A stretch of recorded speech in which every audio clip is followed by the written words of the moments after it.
in the fight for independence. That day in 1963, in Addis Ababa, it was declared this that Organization of African Unity will start. Now, good traditions unite, continued by the African Union. Our country and the USSR back then contributed significantly to the liberation of the African nations from colonial dependence, as well as in the establishment of the economy of the young states of the continent and training national personnel. Now, relations with these countries is a priority for Russia. On the behalf of Minister Lavrov, a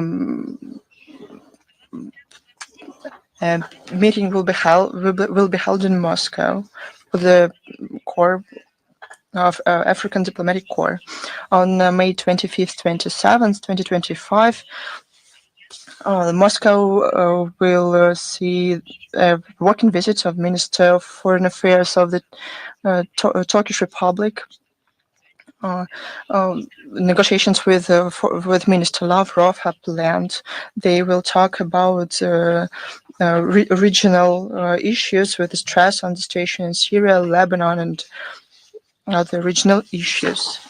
On May 27th, Minister Lavrov will meet with the Executive Secretary of CTBTO Preparatory Commission, Robert Floyd.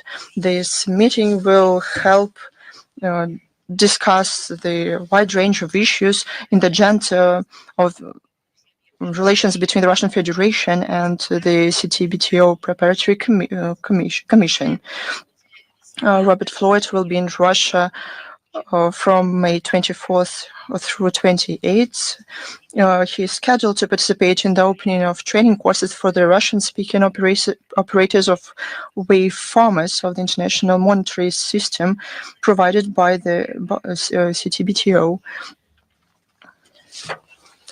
On May 28th, in Moscow, Minister Lavrov will participate in the work of the 13th international meeting of high representatives in charge of security, and will give a speech at the plenary session titled "The Emergence of the Architecture of Equal and Indivisible Security: Challenges and Possibilities for the States of Global South and East." On May 29th, in the city of Perm, Minister Lavrov will participate in international public and political hearings dedicated to the initiative put forward by President Putin about shaping the equal and indivisible security and cooperation in Eurasia.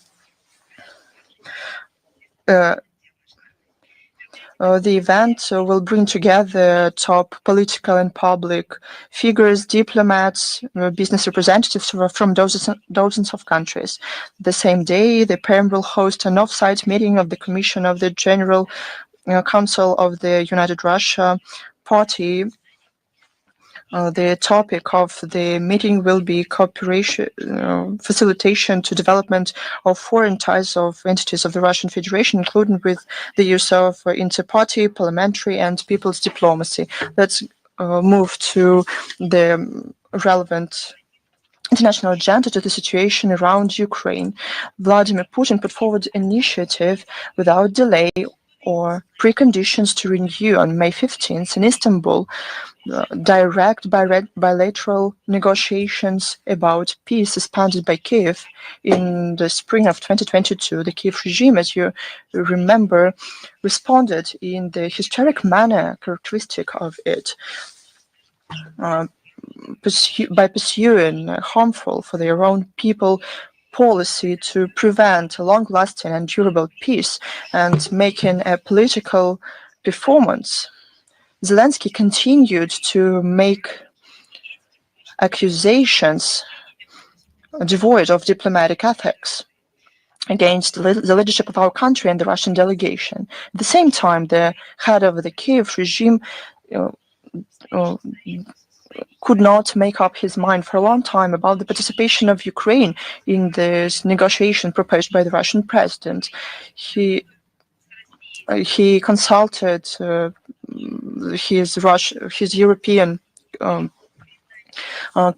curators, and they who wanted to prevent the direct dialogue, but they couldn't make it. The only thing that they managed to do, they attempted to put psychological pressure on the Russian delegation that, as President Putin said, on May 15, arrived to Istanbul and was preparing to the meeting with the Ukrainian representatives. The presidential office thought in a naive way that postponing negotiations could make people refuse holding them at all, but they failed. Again, they had to appoint their delegates and on May 16th send them to negotiations with Russia. Why they needed it, but the answer is clear. Those are death pains of his career as an actor. The outcomes of these almost 2-hour negotiations are well known. Medinsky, aide to the president of the Russian Federation, talked about them. We achieved important negotiations, agreements on the largest of the 3 years exchange of POWs, 1,000 for 1,000, and reading proposals for a future ceasefire. The prospect for Russian-Ukrainian summit was outlined.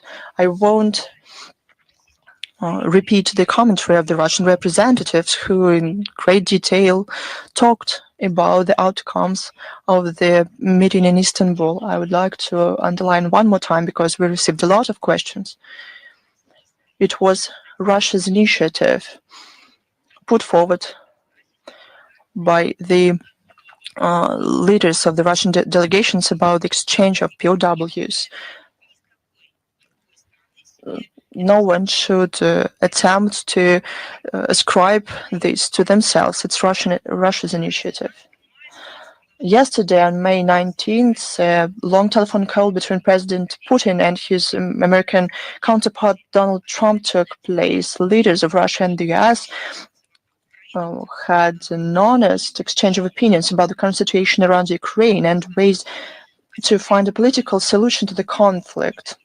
Given the discussions in Istanbul, the Russian side yet again outlined the aspiration to achieve an ultimate just settlement of the crisis. Moscow will propose Kyiv to work out a memorandum about a future peace treaty. In the process, it should be understood that it is impossible to reach this aim without removing the root causes of the crisis. We are yet to agree on a lot of details and articulate principles of the settlement. To set the time frame, as we said many times, Russia never refused to hold negotiations. It is prepared to continue the contacts with the Ukrainian side on the above-mentioned issues. This approach was fully understood by President Trump. Now it's up to Kyiv. They are about to have an important moment to make a decision, given those historical and controversial steps that we saw in the recent days and in the time before that. And the statements of Zelensky about aspiration to peace should be translated into real actions and steps. We don't expect any common sense in the presidential office, but we can hope that the remains the idea of the statehood will prevail, and it will help them have a constructive stance. However, about after the negotiations, Zelensky and his European comrades supported strengthening Russian sanctions. We heard the same old story that Russia is not to be trusted, and they, as we were told, should be punished for not complying with an ultimatum about a 30-day ceasefire that Kiev and its patrons wanted to present as a step to settlement. But they have to memorize or probably to put down this idea. Russia never agrees to ultimatums. We talked about it many times. I mean, the Russian leadership, first of all, and the Russian people are saddened too. At the same time, what we're hearing from the West, this formula, this so-called formula, and it's yet another one. Of course, they're trying to come up with a formula like some alchemists on the conditions of war. It does not stand up to criticism. We've all been there before. And it is obvious that achieving peace through these Western European means by ultra-liberals is not their goal. They pursue a different goal to provide the Ukrainian armed forces with a respite at any cost in order to restore its military potential and continue the confrontation with Russia. And it's exactly what they're openly speaking about. And the crimes of the Kiev regime continue. This is back to the issue of how during the war conditions it's impossible to hold negotiations. But who is exactly prolonging this war? Who is committing daily crimes against the civilians? They need to remember this in Paris, in Berlin, in London, in the collective Brussels. And I will help them keep that in their memories. On May 14, the Ukraine Nazis launched a drone strike on the administration of the town of Kamenko-Dnipropetrovsk in the Zaporozhye region, injuring 2 employees. On the 9th of May 15th, militants attacked the city of Melitopol 13 times with UAVs. All drones were shut down by air defense, but due to the detonation of one of them, a civilian was killed in a Kimovka settlement. On May 15th, 3 civilians were wounded as a result of an attack by enemy kamikaze drones on the village of Kamensky Hutor in the Bryansk region. On May 15th, the Ukraine Nazis launched targeted missile strikes on the Church of the Protection of the Blessed Virgin Mary and the hospital in the village of Totkina, Kursk region. As a result, the church was burned from the inside and the hospital building was destroyed. Since May 15th, dozens of daily attacks by the Ukrainian armed forces on populated areas and civilian vehicles in Belgorod region have killed 3 residents and wounded at least 14. In the DPR, during that time, at least 6 people fell victim to shelling and UAV raids during this period. 1 civilian was killed, 4 civilians were killed, and 4 were injured in settlements of Kherson region. Apartment buildings and other civilian objects were damaged. On the 9th of May 15th, as a result of an attack by enemy drones in the village of Shangar, a modern medical outpatient clinic serving 2,000 people, including 250 children, was completely burned down. So who is exactly continuing this fight? Perhaps there will be some common sense and clear minds in France and Western Europe who will finally put a name to those who are perpetrating these crimes. This is the fault of the crime who is sponsoring the Kiev regime. It's their arms, it's their financing that is used against the civilians, civilian infrastructure. And these are targeted attacks. But for all that comes punishment. And it's not postponed, but it's happening based on the legal basis, on the work of law enforcement agencies right now. Russian courts continue to sentence Ukrainian neo-Nazis and mercenaries for their war and other crimes. Oksana Shevchenko, who was detained by Russian law enforcement in 2024, has been sentenced to 10 years in prison. On the assignment of the SBU, she participated in the preparation of an assassination attempt on the head of Crimea, Sergei Aksyonov, in 2023-2024 with the help of a radio-controlled explosive device.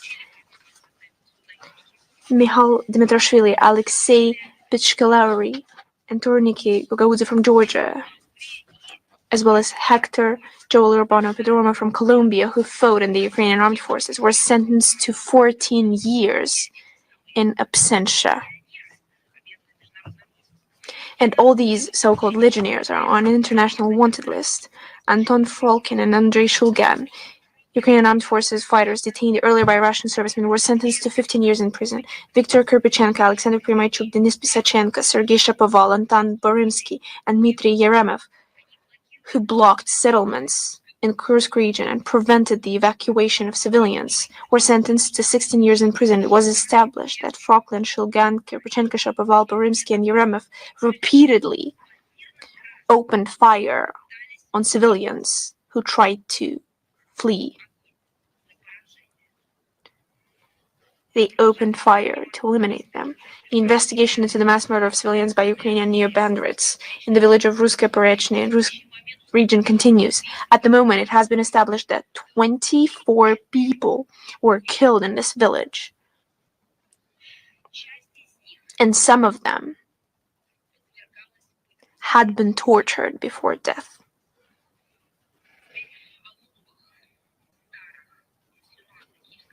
Now on the new or same old insinuations of the Kiev regime. The Kiev regime does not abandon its attempt to form a parallel reality in which the Russian Crimea is presented as occupied and in need of liberation. In his May 18th address on the occasion of the 81st anniversary of the deportation of Crimean Tatars from Crimea, Zelensky once again did not refrain from his usual line of rhetoric, drawing ridiculous parallels between the tragic events of 1944 and the Russian Spring in Crimea and Sevastopol in 2014. Zelensky's lamentations about the torture of Crimean Tatars look hypocritical, especially because this is how he's trying to present it. On the anniversary of the tragedy, Crimea was attacked by at least 4 Ukrainian aircraft-type UAVs. What is this exactly? Are those the representatives of the nation? And were those representatives of the nation absent there? On the one hand, Zelensky is crying about their hard fate in the historical context. On the other hand, right now, looking back on the past, he's putting forward criminal orders using UAVs against the civilians. And of course, among those civilians are representatives of the Crimean Tatars. Fortunately, those attacks did not harm civilians. They were shut down by Russian air defense assets. On the night of May 19th, 26 enemy drones were destroyed over Crimea. This is how the Kiev regime supposedly cares for the Crimeans that it intends to liberate. In fact, the Crimeans have long liberated themselves by openly expressing their support for joining Russia in the referendum of March 16, 2014. That was their true liberation from this horrible oppression, from this ideological slavery. I would like to recall that 96.77% of the participants in the nationwide expression of the will of the people, with a turnout of 81.36%, voted in favor of reunification with Russia. This was a real boon for all ethnic groups living in Crimea. The Russian presidential decree of April 21st, 2014 on measures to rehabilitate repressed peoples and state support for their development put an end to any speculation on the national subject in the Crimean context. Careful attitude to the national traditions, respect for cultural heritage of all peoples without exception is the basis for the development and prosperity of the peninsula. Would you like to see it for yourself? Please feel free to come to Crimea and see it for yourselves. This is how you should get your picture, not from Zelensky's nonsense. And Zelensky's regime fiercely fights against their own history. I've just drawn an example, and there's another one. They fight against historical memory, including that of their own heroes, of the glorious sons of the Ukrainian people in Kharkiv. A memorial plaque was dismantled in honor of Soviet military commander Pavel Simonovich Rybalko. Who was it? That's a native of the Kharkiv region who participated in the liberation of Ukraine from the Nazis. In every sense of the word, he's the heroic son of Ukraine. In Kiev, the Benderites demolished the head of the monument to Ivan Vladimirovich Michurin, famous Soviet biologist and breeder. In Odessa, they smashed the memorial plaque in honor of General Leonid Bocharov. Who is Leonid Bocharov? Do they know who that is? He participated in the defense of Odessa and Sevastopol. The criminals carried out their nefarious deed at night. Of course, because they wouldn't dare do it out in the open for everyone to see. In Akhtarka Sumy region, they destroyed a memorial inscription on a monument in honor of the heroes of the USSR who liberated Soviet Ukraine from Nazi invaders.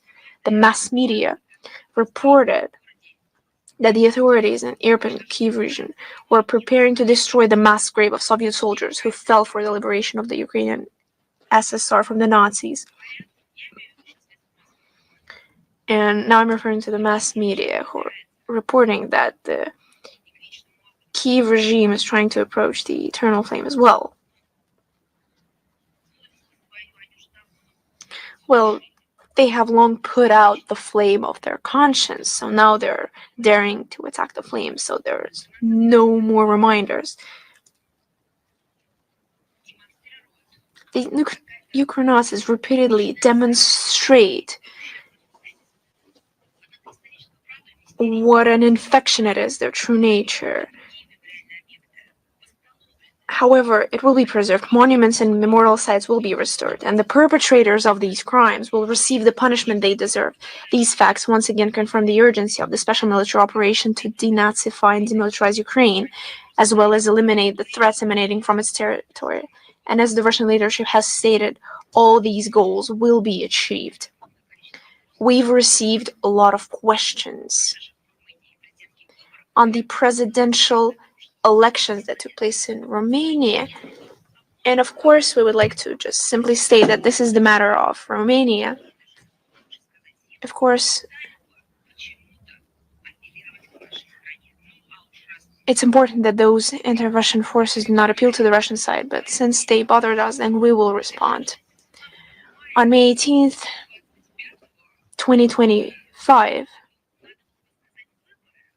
of course, we would say that it was the elections, but it was a true theatrical piece of electing the president of Romania because it started back in 2024. So these so-called elections, or these theatrical piece around holding the elections on the president of Romania, has taken a lot of time. It was full of scandals, and in the end demonstrated the catastrophic shoot of the trust of the population of this country toward their current authorities, towards the policy of strict following of the directives from the Brussels against national interests. The results of this course speak for themselves: deep interpolitical crisis and the polarization of the society. But once again, these theatrical pieces demonstrated another issue: crisis in Brussels itself. Even when children understood that something was wrong with Romanian democracy, when they revoked the rounds of election that had already taken place, when they tried to get rid of competitors, when against legally binding conscriptures, they introduced new novellas, the collective Brussels continued to put a farce that everything was okay. And even when the elder brother, in the face of Washington, delegated to the Munich conference on the matters of security and said to the younger brother in Brussels, this was shameful. and the collective Brussels found nothing wrong with it. To once again admit the presence of severe problems on the territory of what they call the European Union. And of course, they did all that in vain, because they've just made fun of themselves and shameful efforts of the Bucharest leaders to blame their own faults on Russia, firing off accusations against our country on interfering with the elections process. Not only are they baseless, they provoke nothing but laughter. We cannot fail to remember the results of the last year first round of elections under the made-up pretext. And we cannot forget the limitation on putting forward the candidature of the victor of the first round. So these are not our issues. And it's not our issue that the so-called pro-Russian candidate George Simeon, who is a nationalist, anti-Semitic actor who posed a threat to the well-being of the current ruling elite and the calm of the Brussels bureaucracy. This is not our issue. This is the indicator of the issue of the collective West within their propaganda campaign. They fully violated the basic norms of democracy. And first and foremost, they just simply crucify the freedom of speech. Against this backdrop, it's pointless to discuss on perspectives of finding a way out of the dead end of the Russian-Romanian relations that will fully depend on whether Bucharest is able to overcome Russophobic stereotypes and try to follow a more pragmatic foreign policy course that truly responds to the interests of the Romanian people.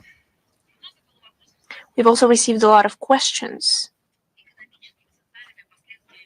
on the economic and social consequences for the European Union countries if they denounce the Russian energy sources. Practically every day, Brussels and other Western European states bring up this subject. Of course, we receive such questions regularly, so I would like to propose a complex response.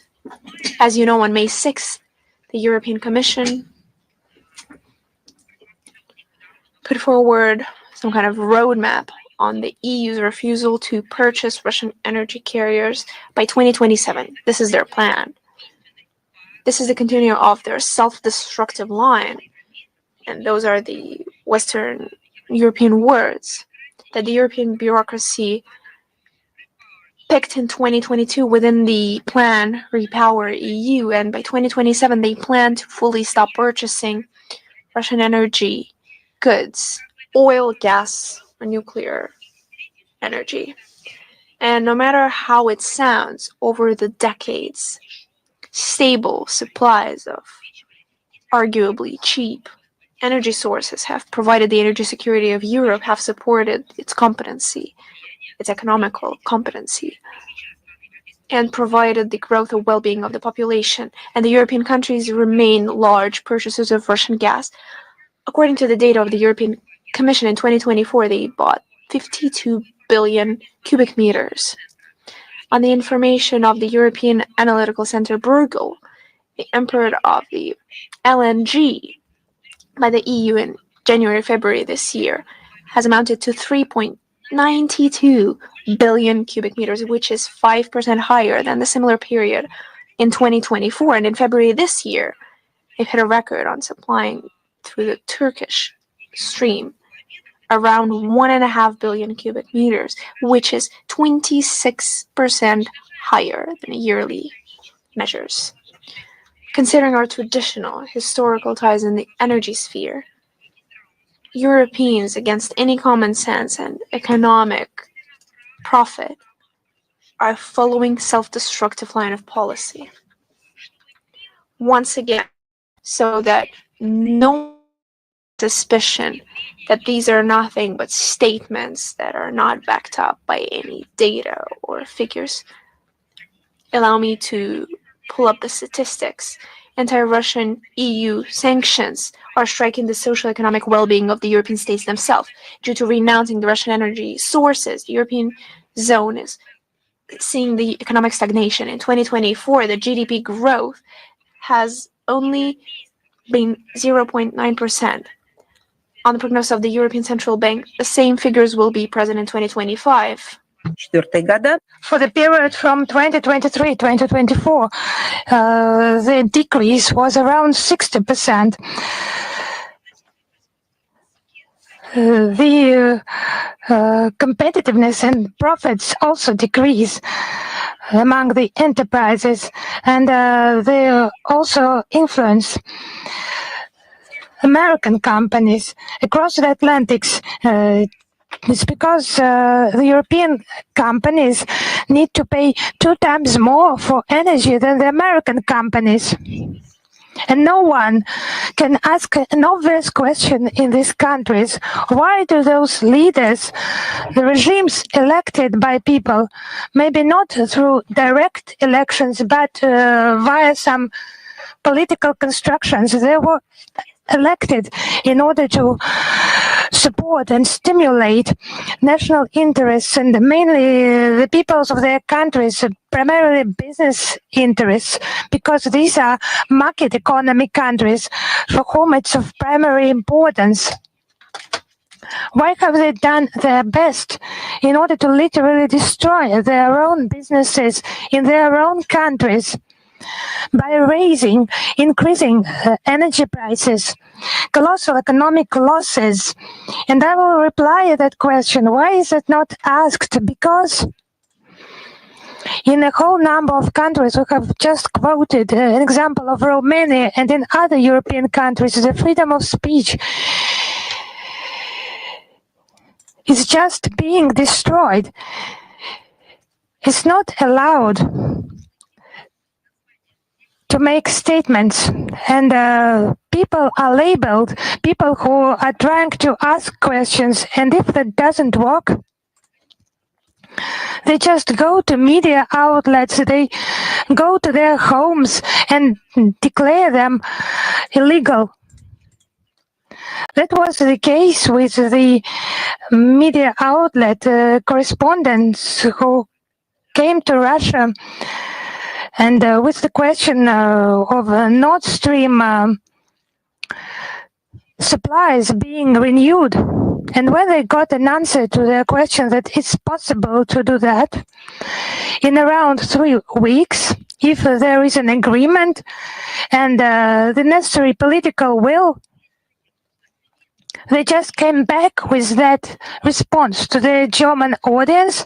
They published this response, and literally the next day, when they were declared illegal, they were prosecuted. The real hunt for them began, real harassment. And Commissioner for the European Green Deal, Maroš Šefčovič, said that the energy crisis cost €1 trillion, astronomical sum for the European economy. Now these numbers are irrelevant. Now they quote different numbers. The losses are estimated to be €1.3 trillion. In the roadmap itself, the roadmap to quit Russian energy, those Russian energy supplies to the European Union, quitting them, it cost around €245 billion. It was not stimulating businesses and not even building their own alternative nuclear power plants, for example, or some other ways, development of some other ways to get energy for themselves, like hydro stations and something like that. No, €145 billion have been spent only in order in the future, maybe, to quit Russian energy. That's what is publicly announced in the European Union. The real harm made to Europe and also indirect losses that they do not quote, do not make public, they are much higher. We understand that very well. Just to totally quit the remaining share of Russian energy supplies in European energy balance by market ways without additional interference, it's impossible. What's additional interference? What does it mean? It's just another sum of spending for the European Union imposed by the European officials ending gas contracts. And it will be even more expensive and suicidal measures. Growth in the shipment of LNG. It just kills everything. But they just continue. They just continue to bite the cactus. And the European officials, they have several times postponed making this roadmap public. There are reasonable opinions coming, for example, from Robert Fico, Slovakia Prime Minister, who classified as absolutely unfriendly with regard to Bratislava, this plan.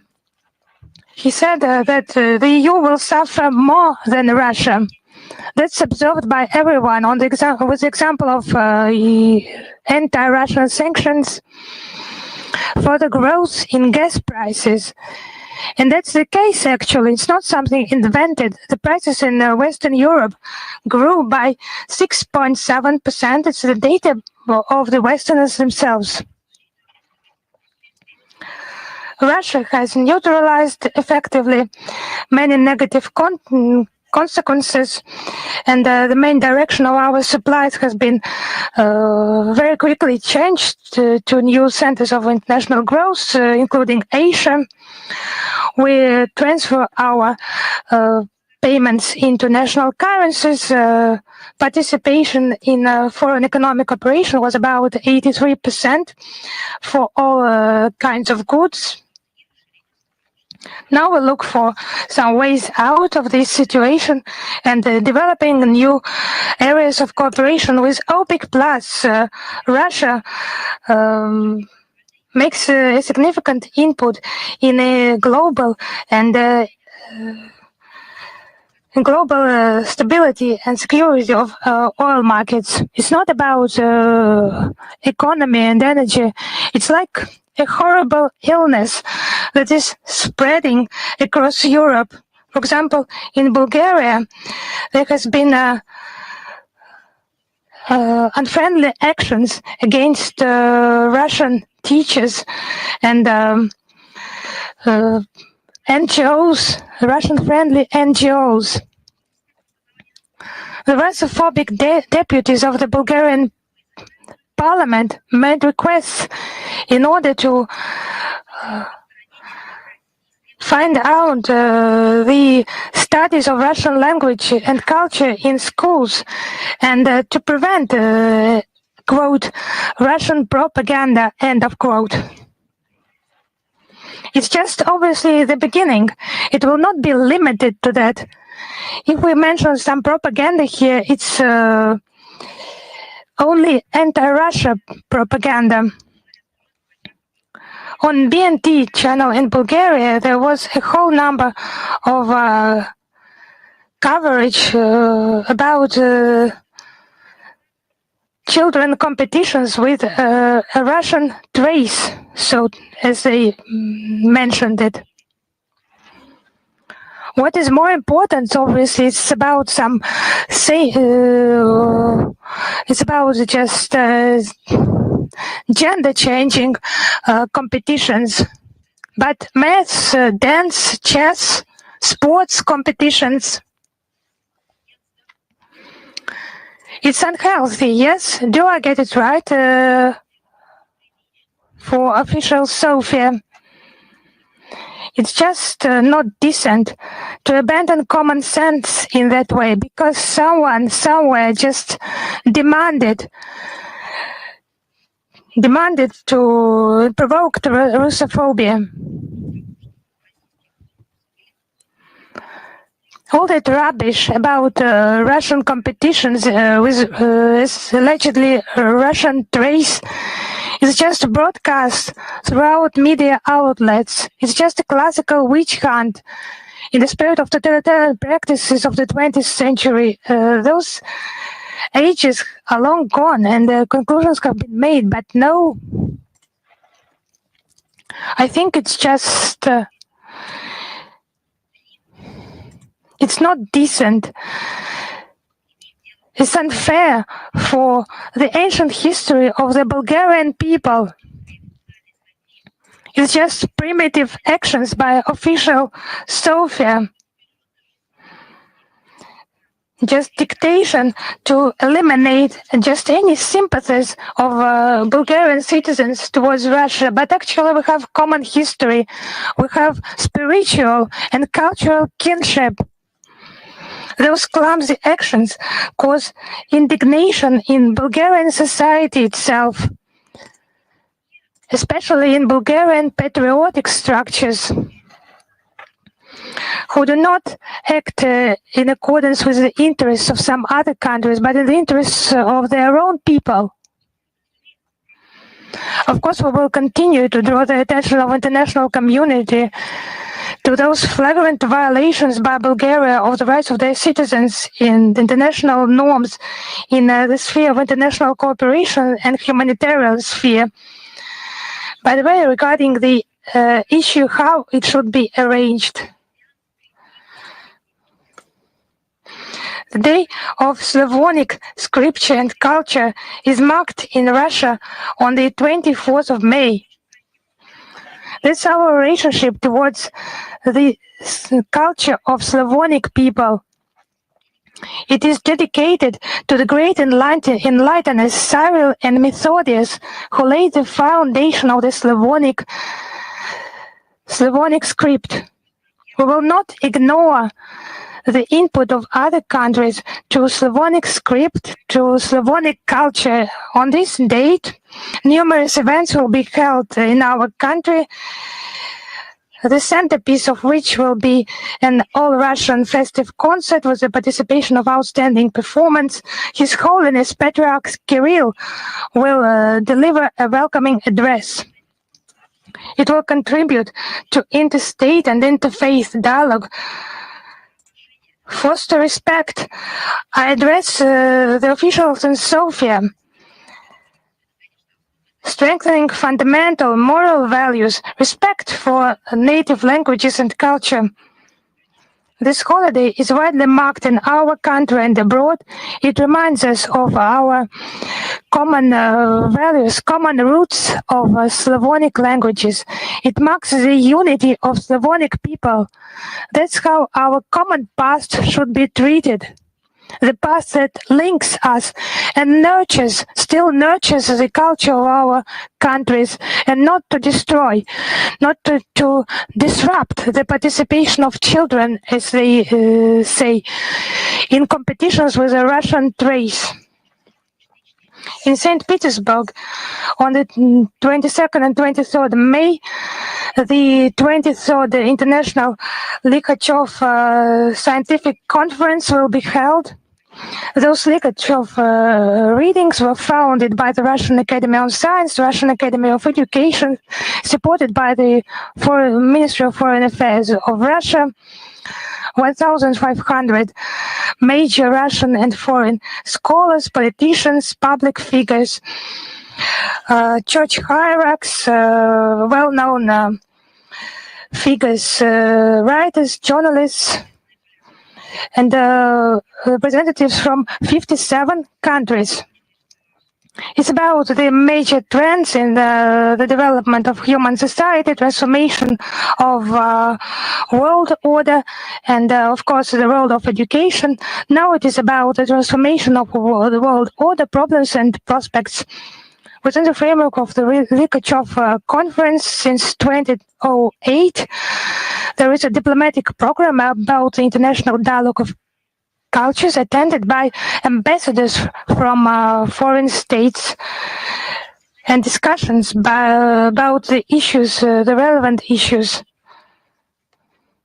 Now the important anniversary regarding the relations of the Russian Federation and the Kingdom of Cambodia, the joint declaration on the principles of friendly relations.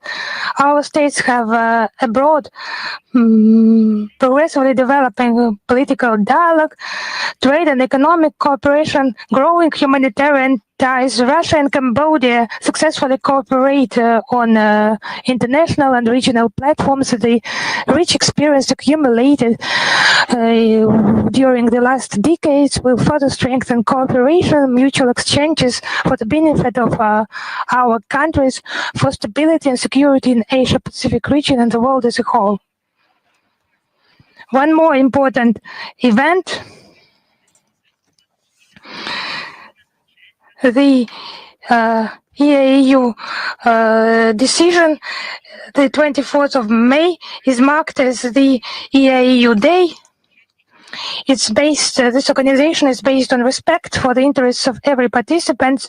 The countries participating in the EAU have reached a lot of results, like strengthening domestic markets, cooperation and transport, logistics, industry, agriculture, energy and food security. The EAU has become a major player internationally. It includes a network of international contacts, free trade agreements with Vietnam, Serbia, Iran, and a non-preferential agreement with China, and more than 80 memoranda of cooperation through the Union's supranational body, the Eurasian Economic Commission. Work on concluding trade agreements with Indonesia, the UAE, and Mongolia is at the final stage, and there is cooperation with Uzbekistan, Cuba, and Iran. And of course, we congratulate on the coming EAEU Day, and we thank colleagues from the Union countries and the Eurasian Economic Commission for fruitful cooperation, and we further aim at strengthening the integration economic potential for the benefit of the population and businesses of our countries. And now I am ready to answer your questions. Is международная жизнь with us? International life? Yes, hello, Madam Zakharova, if possible, could you speak up? Yes, I hear you well. We have mentioned elections in Romania, but I would like just to make one clarification. There is one detail here. How would you comment on the Telegram founder statement Pavel Durov regarding an attempt of French authorities to influence the outcome of the elections? Yes, we have seen those comments. Such attempts just to admit that or just to provide some counter-arguments regarding Nicolas Renner, intelligence chief from France addressing Pavel Durov. I think it's France that should make the appropriate clarifications with regard to that. It's not some leaks, it's not some anonymous sources, it's an open statement by a person who has created this internet platform for communication and who figured in measures against him by French prosecution authorities against this platform created by him. And clarifications, I think they should be provided by official Paris. But taking into account the events, I would like to remind that since the arrest of Pavel Durov in Paris in August 2024, we would note that, however, the French just mentioned this political context of this situation. It's just an obvious attempt to put pressure on an independent information resource. These platforms, they're just transborder Trans-border platforms for communication, and every country should regulate its activities on its own, in its own manner, but there are instruments for the resolution of those issues in a civilized manner, especially in the countries who say that no one has the right to somehow put pressure on business representatives, especially connected with the freedom of speech, with the distribution of information, and so on. So in this context, it will not be surprising to know that French intelligence officials, they have just made some attempts. It's not some fantasies. It's just a known fact now. I think that official Paris should provide explanations. It is obliged to do that. And neoliberal elites have interfered in domestic affairs of other states. It's not only about our country. We're the main target for them. Almost every politician and party that is not in line with the general policy of the EU is subject to systematic persecution, cancellation, as they say, under the made-up pretenses. We shouldn't go far for examples. In Germany, for example, there were the outcomes of the elections in Romania were annulled, not like because they contradicted what Brussels wanted.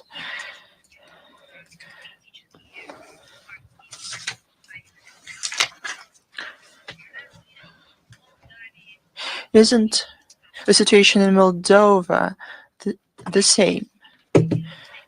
Politically motivated arrest of the head of Gagauzia, Yevgeny Agusul, continues this list.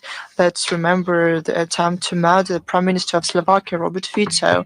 It was a result of the hostile atmosphere in Europe against those who is not in the ideological mainstream. And even those who would like to specify their position and ask a question as to France itself, we have an impression that removing key political competitors through core decisions is getting a bad democratic tradition. Of course, I use the word democratic not literally here.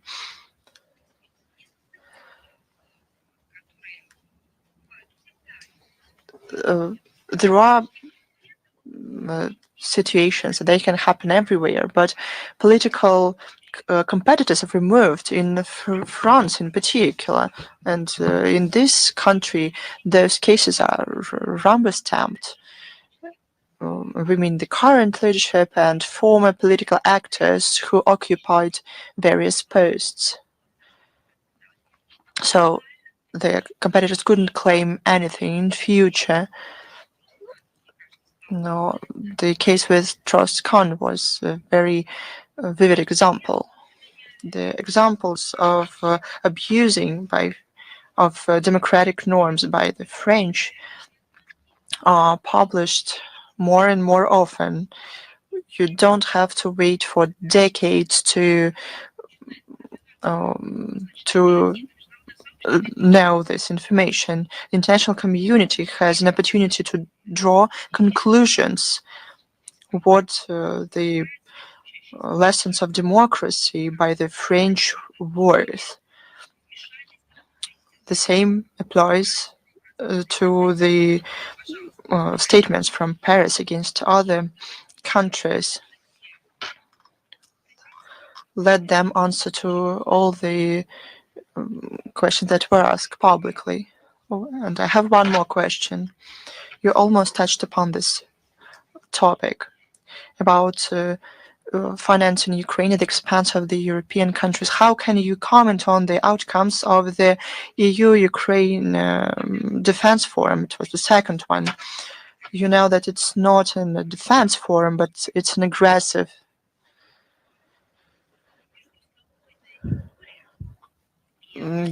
get together, and it's not the only one. It's one of a set of events. It is generated by the leadership of the EU to keep afloat the tools like the Kiev regime and to use it against Russia. It ended up with the statement about the integration of the Ukraine industry and defense base into the European defense base, in line with the ideas put into the so-called White Book on the European defense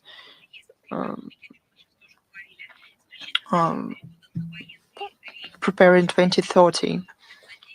They use cheap defense capabilities, and the policy of the EU to force militarization of the EU to the detriment of the people of this association.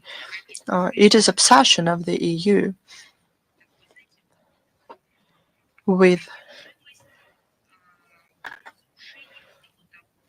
destroying everything aimed at political and diplomatic settlement, not only around Ukraine.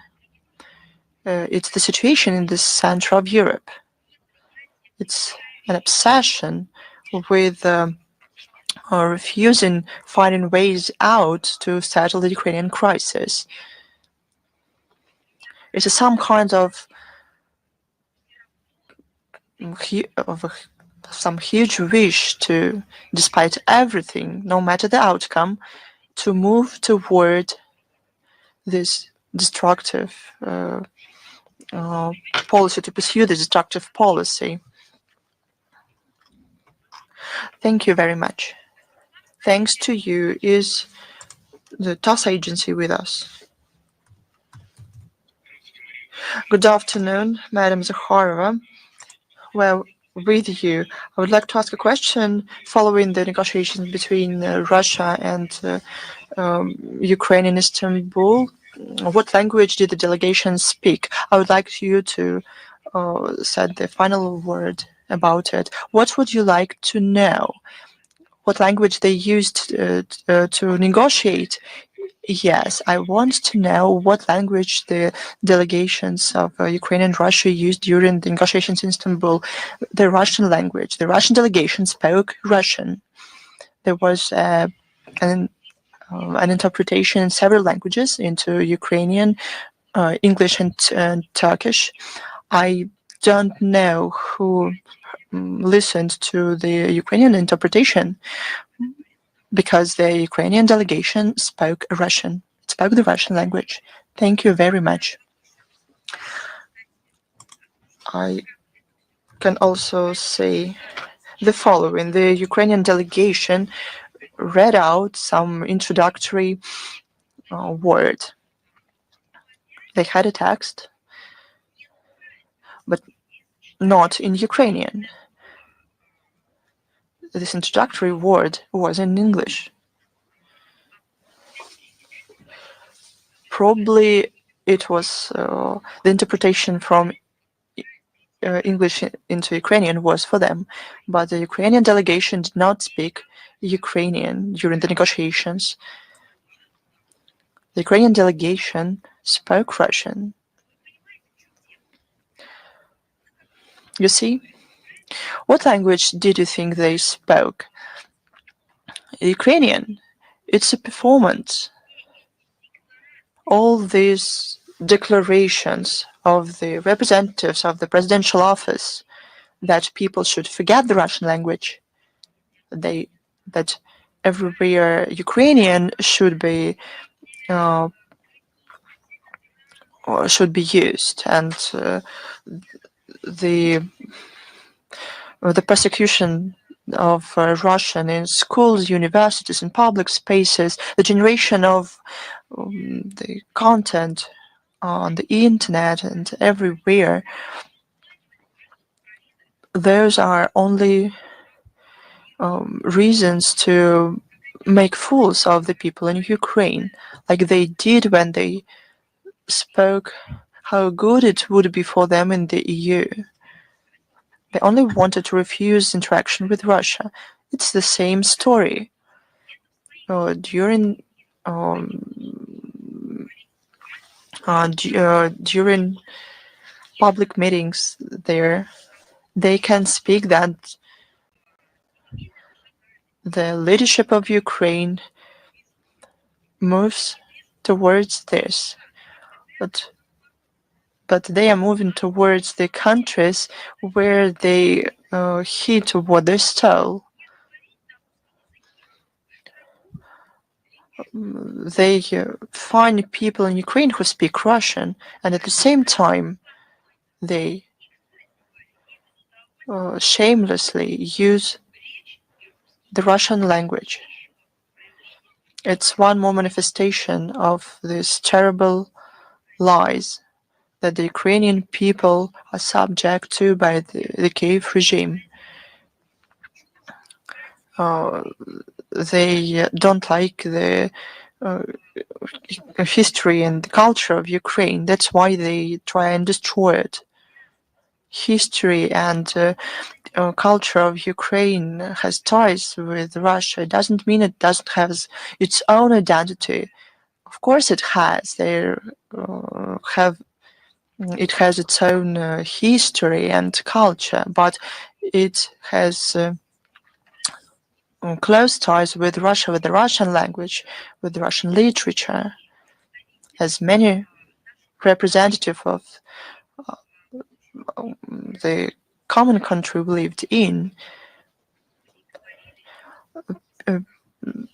They spoke two and even more languages. They were Ukrainian, but they associated themselves both with Russian people. No one divided themselves, but they only underlined their own richness, their special identity that they received from by the right of their birth. But people in Ukraine are robbed of even this. They are left without the Russian language. But even during the official negotiations, they speak Russian. And there was an interpreter, but who he interpreted to is unclear because the Ukrainian delegation spoke Russian. Thanks to you. Thank you. Is Vestia with us? Good afternoon, Madam Zakharova. We have two questions for you. The first one is quite a big one. How does Russia see the preparedness of Ukraine for further dialogue? What are the key obstacles to the large-scale settlement? What conditions unify Russia and Ukraine, and what further steps are planned by the foreign ministry for negotiation process? I spoke about it in great detail today. Mr. Medinsky talked about it, and representatives of and our top officials commented on this, both in the administration of the president, and I think that those answers are excess. You heard them all. I'll tell you one more time. I talked about it, but I'll repeat myself. It is important to implement what we managed to agree on in Istanbul on May 16th about the biggest over the 3 years exchange of POWs, 1,000 for 1,000, and the written proposals for a possible future settlement process. Given this, we'll make further steps. Thank you. One more question. The Israeli army started a large-scale on land operation in Gaza. How does Russian MFA evaluate these steps? Can this escalate the conflict? According to the information we have, Israel started more active actions in Gaza. We see more bombings that led to more victims among the civilians. Over the last 3 years, about 300 people were killed in the enclave. We are disappointed with the decision of the Israeli authorities. This will mean more people killed in. We state publicly many times that the settlement of the station in Gaza is possible only through political and diplomatic means. For this, humanitarian aid in Gaza should be ensured. This will help settle the Israeli-Palestinian issue on the within international law. We work on this bilaterally and in international organizations, first of all at the UN. Do you have any more questions? No. Then let's move on. Thank you. Is news.ru with us? Good afternoon, Madam Zakharova. News.ru. I'm Mikhail Rozin. We have 3 questions today. The upcoming week will be decisive for the future of Ukraine. That's what Ursula von der Leyen said during the negotiations with U.S. Vice President J.D. Vance. You rarely agree with the head of the European Commission, but probably you can agree on this with her. What factors, in your opinion, will define the fate of Ukraine? I would like to just to say this. Am I right that Ursula von der Leyen said that that next week will be decisive for Ukraine?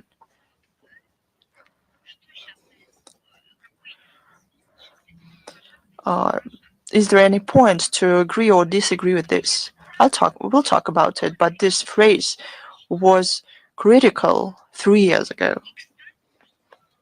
By the way, Ursula von der Leyen 3 years ago hold this very position. She worked in the European bureaucracy. Why?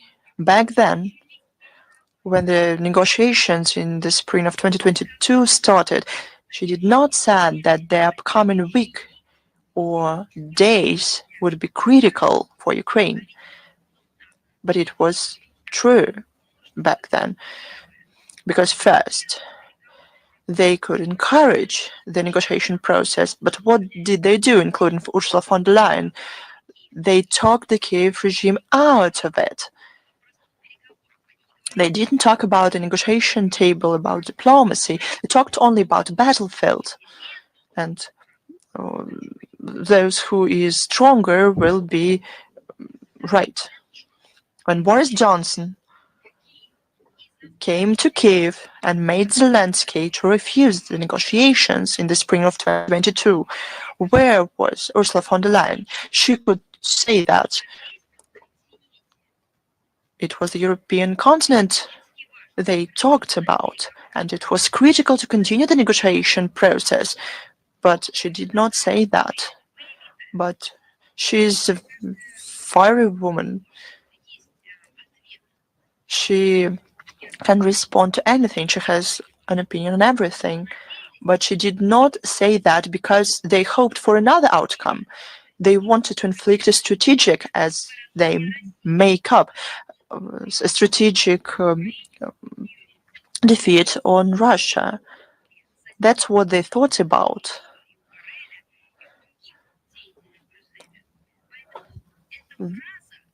That is why this phrase that you want me to give my opinion on should be evaluated in terms of the situation that was 3 years ago. Back then, Ursula von der Leyen should have said everything she could so that the negotiations continued, and all this agreement that were almost worked out in Istanbul with the political will of our country would be implemented. But the plan was different. Now about today.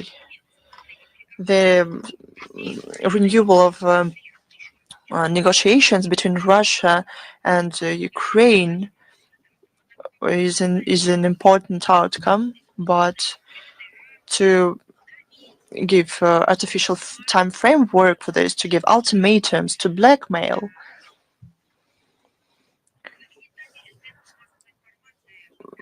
to create hype around it is counterproductive. So once again, I don't think it's necessary to agree with this wording for the exact same reason I've just mentioned. These words should have been said 3 years ago. And secondly, right now, we need to support the process itself and the implementation of what the sides are agreeing upon, not back one side or bringing Zelensky over to one corner, whispering something to him between the tissues of paper and sugar as for the future of Ukraine. Unfortunately, the country has long lost the ability to make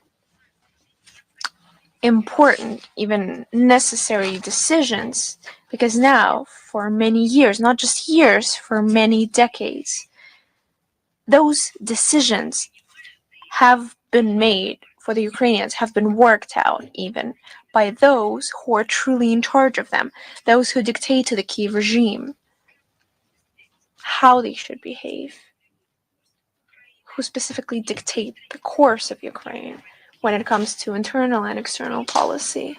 3 years ago, Russia and Ukraine, after the negotiation process, have come close to reaching a peaceful settlement. But there is an important nuance here. Back then, the situation on the ground was different. And back then, Ukraine was capable of preventing their loss of territory because the negotiation process had been launched. But after the interference of the former British Prime Minister Boris Johnson, Kyiv refused to make any independent steps, has continued fighting, has renounced dialogue with Moscow, has continued fight until the last Ukrainian. And what has it resulted for the Kyiv regime? You can see how it turned out for Ukraine. Whether anyone has learned any lesson from it, it's hard to tell, but I believe we will see it in the near future. Thank you very much, Madam Zakharova. And if you will allow one more question.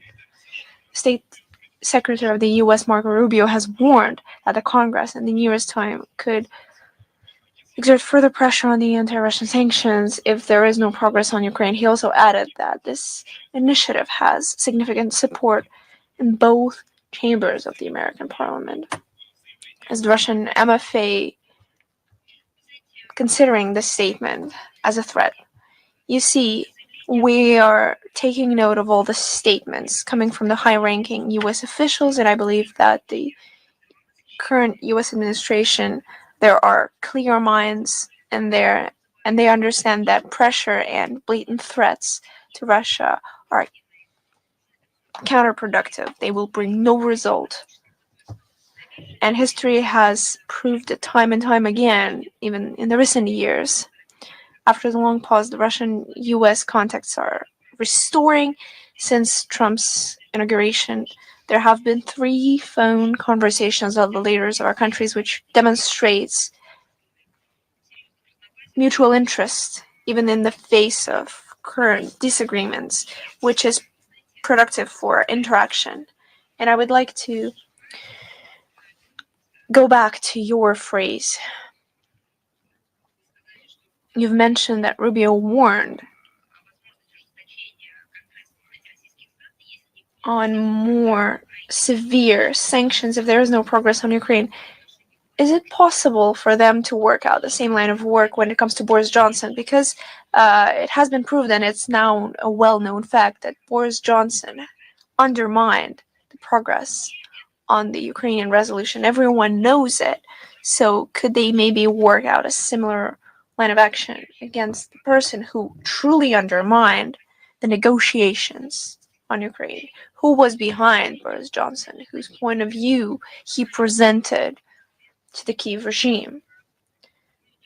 Those details could be worked out, but the fact that it was him and that the Kyiv regime has folded the negotiations at his order is as clear as the fact that under Biden's pressure, Zelensky has prohibited having negotiations with Russia, which fully undermine progress on Ukraine.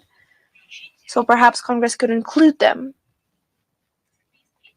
in the list of those against whom they could take subsequent measures. These are the people who truly undermined the peaceful resolution of the Ukrainian crisis. Russia in no way committed such acts. In 2022, we responded to the call on negotiations. Before that, 7 years, we've asked to implement the agreements, the Minsk agreements, and before 2014, we've talked how should the West continue to put forward their rhetoric on Ukraine, then Ukraine will be split in two. Every single time we mention what exactly needs to be done so that the situation does not aggravate. And then we continue to help people rectify their own mistakes. You have no further questions. Moving on. Madam Zakharova, I'm sorry, we have one more question, if you will allow. A few hours ago, we've received notice that for the visit of the Minister of Foreign Affairs of Lavrov in Yerevan, the activists have put forward a flag in the Kyiv Breach insulting the President of the Russian Federation, and they've seen these flags in other spots as well. And some of the MPs of the Armenian parliament have supported it. Please, do you know how many people work in the American embassy in Yerevan? Do you know the exact figure? I don't know. Perhaps an estimate. You could guess. How many people are in an embassy? Several dozen. 2,000. So apparently some of them have still not realized that they need to stimulate the Russian-American relations instead of undermining Russian-Armenian. So apparently someone is residing in the US embassy following the old guidelines. Perhaps someone has still not run out of money allocated through US aid, which was exactly in charge of projects like these. So as fully as they've put up those flags, they can take them down. We have an extensive agenda with Armenia on all areas, not just for discussion, but for practical implementation, for practical work. The fact that a lot of those from the minorities do not like it, we are also aware of that. So we are devoted to our constructive agenda. And we perfectly understood this nature, that it was paid for, that it was perfected in many corners of the world, in many countries of the world. Perhaps they should try doing some good on the US aid allocated money to create something, to build something, to overcome a crisis. None of that, unfortunately. That's all they can do. And for that, you don't need a big brain. Thank you very much, Madam Zakharova. Thank you. Moving on.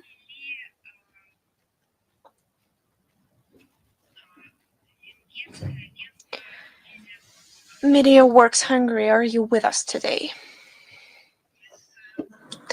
Thank you. Good afternoon, and thank you the possibility to being here. I have only one question: that does the direct communication between President Putin and President Trump have a direct impact? Вы знаете, вы не могли бы уточнить? Excuse me, could you please detail what exactly you're asking? Because you have a very wide phrasing and not clear phrasing. Could you specify specifically what you're trying to find out through your question? Direct communication between president and president, does it have direct influence? What exactly? Direct impact, that is it better for the peace talks, sort of peace negotiation? Are there any direct impact for this? Мне сложно представить, я правда, честно говоря, не знаю. I'm sorry, it's hard to imagine for me. Perhaps we've learned the hard lessons during the Biden administration, who had no direct influence on any processes in his own country. But I think that the current US president is more than actively analyzing and understanding the situation around Ukraine. It was part of his electoral campaign, the resolution of the situation in Ukraine, and this is part of his active international steps during the very first days following his inauguration. And as for the Russian president, both the situation around Ukraine and negotiations with his foreign colleagues are being conducted with clear outset of implementing the agreements that the sides have been discussing. So it's quite surprising that you pose such a president of Russia, Vladimir Putin, and president of the US, Donald Trump, considering the fact that both presidents are truly, sincerely aware, and they're continuously talking about the necessity of resolving the situation. So it's clear that there will be direct influence on this. They're making orders to their employees, to their administrations, to their diplomats. They're putting forward proposals. They're hearing out reports. So I don't think I can take on a competence to comment on that. But it's such an obvious fact. It's such a well-known truth for the Russian side that the only thing I can do to answer your question is, and I think that yet another proof of what you're asking about is that it's the US President Donald Trump who mentioned the necessity of eradicating the root causes of the crisis. Not just the surface vision of the situation, but truly going in deep, understanding the situation in depth. That's yet another proof that there is direct influence. I don't know, perhaps it's something getting lost in translation and you're trying to suggest something else, and then I can forward your request to the President administration. But I would like to recall, and I've already spoken about it, it's a well-known fact, but to support my response, that it was the initiative of the Russian president on holding direct talks with the Ukraine and sending by the Russian president of the Russian delegation to the talks that took place in Istanbul, and the daily commenting of the situation by the head of state clearly showcases that there is direct influence, is evident. Спасибо вам. Приходите еще. Thank you very much. Please come again. Is Almayadin with us today? Yes, good afternoon, Madam Zakharova. Can you hear me? Yes, I can hear you. President Putin has invited heads and leaders of Arab states to meet on October 15th this year. What is your assessment of the Russian-Arab relations?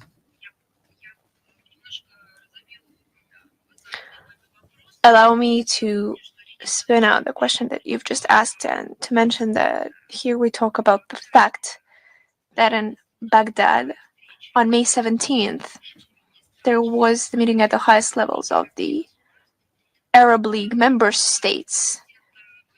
There was an address of the president of Russia that was sent over, who invited them to the first Russian-Arab summit that is planned for October 15th of this year in Moscow. This is just to provide some background for your question. Russia and the Arab world is traditionally linked by the friendly relations they have been strengthened over the last years. We see firm ties in cultural, humanitarian, and trade areas. At the basis of our interaction with the Middle East and the North Africa on the international stage is the closeness of our points of view and the necessity of finding a just world order based on true multipolarity, on the sovereign equality of states. Following the UN principles of international law, Russia consequently advocates for resolving any issues through diplomatic channels and contributing to finding peace in this region. We support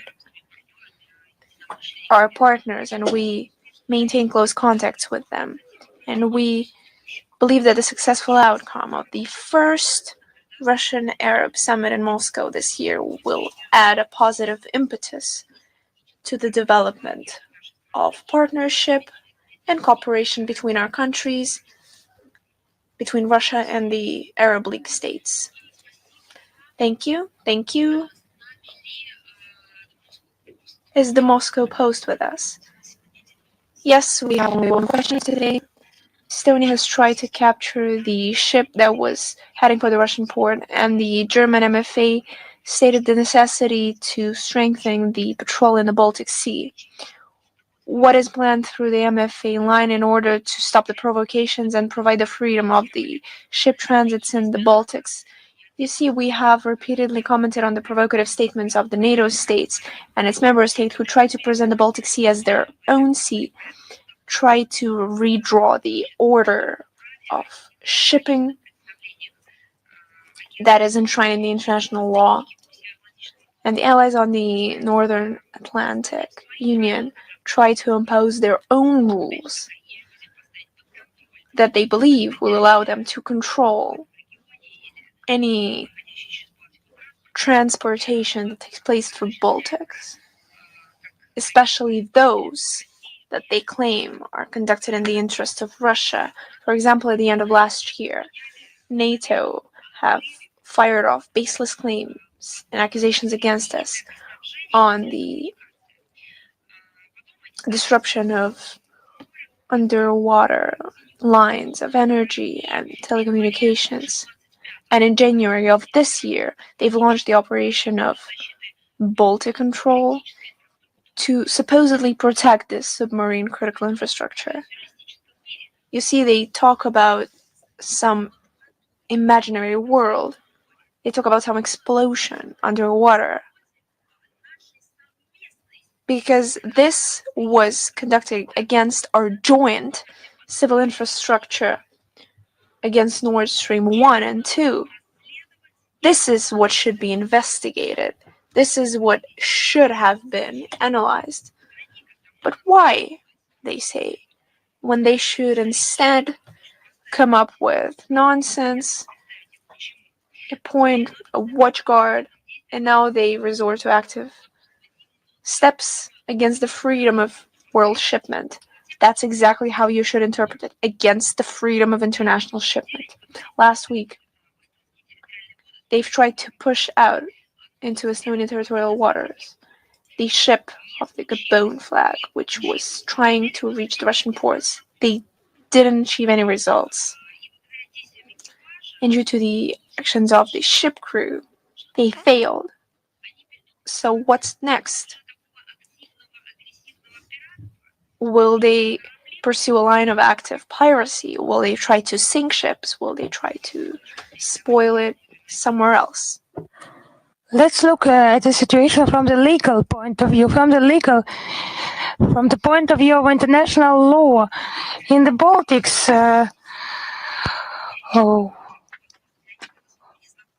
outside the territory of territorial waters of state, there is the freedom of navigation underway, which allows the presence of ships and vessels flying any flag. Any measures to interfere in these waters are possible only based on a specific list of reasons. Some protection, as they put it, of underwater infrastructure, checking ship documents is not included into this list, the list of reasons. According to the convention, UN Convention on the Law of the Sea of 1982, coercive measures against a foreign vessel, it is necessary for the state whose flag the vessel is flying, the state must agree. The agreement is necessary. And interference in the movement of vessels is based exclusively on unilateral restrictive measures, some suspicions not based on anything, and some attempts to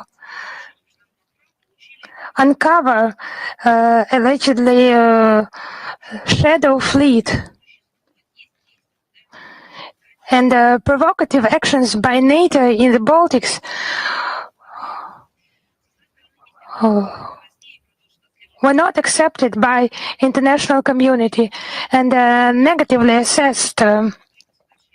Our reaction will continue. Reaction against the abuse,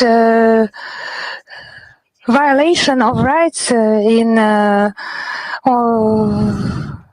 sea waters, especially if these actions create risks for the security of navigation. Thank you. Thank you. Is Reuters with us?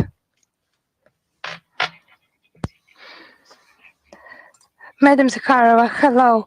We're here. We have the logical question, a question asked by our colleague from the Moscow Post, and you have just answered that.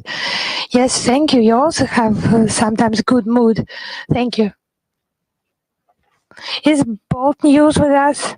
Yes, my question was also the same as by the colleagues from Reuters. It has already been answered in detail. It's really a holiday for me. Thank you very much. Is author I with us? Yes, author I is here. I have just one question. It's on a different topic. On the 17th of May, the President of Russia, Vladimir Putin, amended Decree number 1478 on the coordination role by Foreign Ministry of Russia in the unified foreign policy line of the Russian Federation on new scope for the Foreign Ministry to report to the President on violations by officials and government employees in the implementation of foreign policy. If that can be made public, what was the reason of these amendments, and does it mean that officials should now agree on the stance with the Minister of Foreign Affairs of Russia?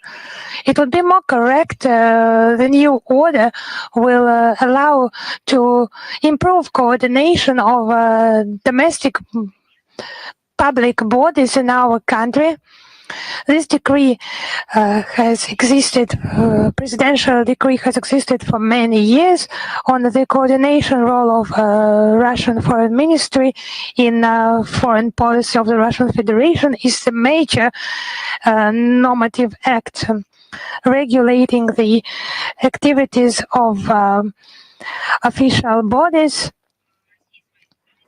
and territorial entities, and official bodies should agree upon the actions with the Ministry of Foreign Affairs, the actions regarding international partners, and this order is in place for, as you see, 14 years, yes, and since the 17th of May this year, some amendments have been made. Something new within the scope of the Ministry of Foreign Affairs, reporting on violations of the requirements by this decree, and there are proposals in that regard. Thank you very much. Thank you. If you have no more questions, then goodbye to you. All the best to you. Prosperity to you.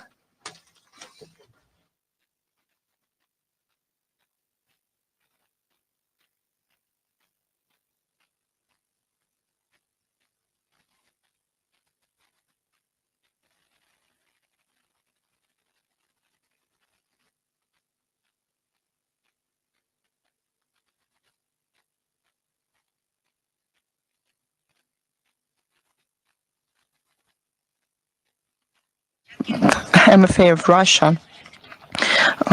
It is expected to be attended by representatives of the friendly embassies as well as international organizations accredited in Moscow. During the event, a representative of Russian authorities and experts will discuss the economic, ethnic, cultural, and other peculiarities of Russian southern regions. Assembly of the oldest NGO in Russia, the Council on Foreign and Policy and Defense Policy. This year, the organizers chose the subject matter that speaks for itself: the time of trials, war and peace in the 21st century. This council unites the researchers in international affairs, diplomats, economists, and members of the military. This platform discusses the relevant issues of Russian international agenda.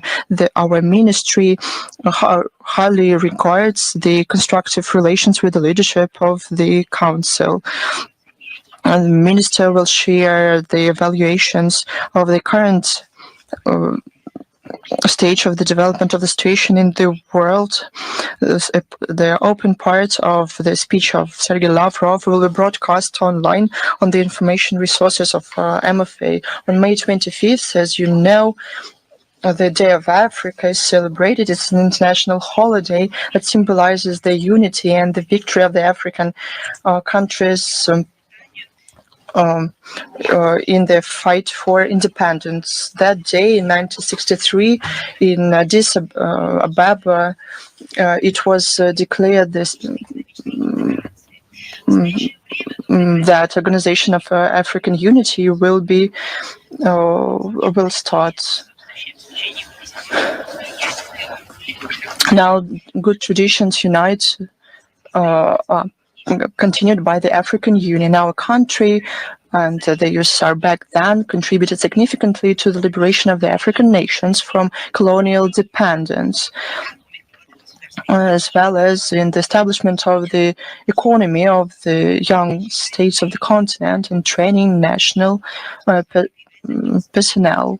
Now, relations with these countries is a priority for Russia. On the behalf of Minister Lavrov, a meeting will be held in Moscow with the core of African Diplomatic Corps on May 25th, 27th, 2025. Moscow will see a working visit of Minister of Foreign Affairs of the Turkish Republic, Negotiations with Minister Lavrov have planned. They will talk about regional issues with stress on the situation in Syria, Lebanon, and other regional issues. On May 27th, Minister Lavrov will meet with the executive secretary of CTBTO Preparatory Commission, Robert Floyd.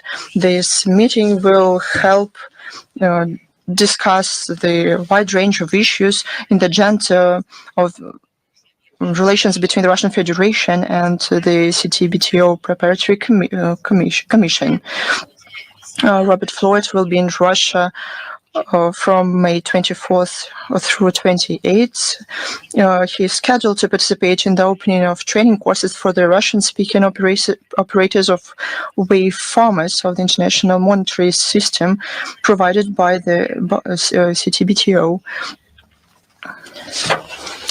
On May 28th, in Moscow, Minister Lavrov will participate in the work of the 13th international meeting of high representatives in charge of security, and will give a speech at the plenary session titled "The Emergence of the Architecture of Equal and Indivisible Security: Challenges and Possibilities for the States of Global South and East." On May 29th, in the city of Perm, Minister Lavrov will participate in international public and political hearings dedicated to the initiative put forward by President Putin about shaping the equal and indivisible security and cooperation in Eurasia.